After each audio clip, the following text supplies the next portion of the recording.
The Lord teaches us, God will provide. Hindi pinababayaan ng Diyos ang sino mang naglilingkod sa Kanya. Hindi nagugutom, hindi nahihirapan.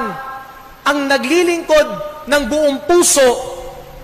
So reading today, we are called to bring what is essential.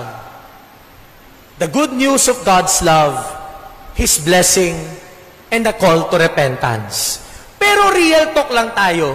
Minsan po, minsan ang content ng ating mga bag sa buhay? We bring what we call excess baggage. Tandaan, sa airport, ang excess baggage, sinisingil yan, may bayad yan, at mahal yan.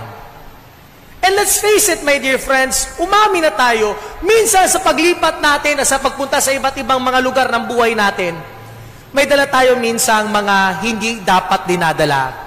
Lalo po ang bitterness in life. Jesus said in our gospel reading, "Shake the dust off your feet if people do not welcome you." Anong ibig sabihin nito?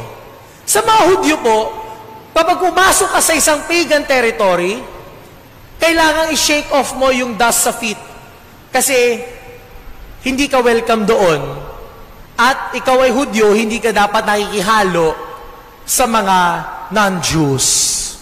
But here Jesus is reminding us, we will all experience rejection. We will all experience people not accepting us. But do not carry ill feelings against them with you. Huwag kang magbitbit, huwag kang magdala, huwag kang magbaon ng sama ng loob. Iwan mo. Huwag mong dalhin. Baka makaapekto yan sa essential na dala. At ang mabigay natin, yung excess baggage, hindi yung essential. Do we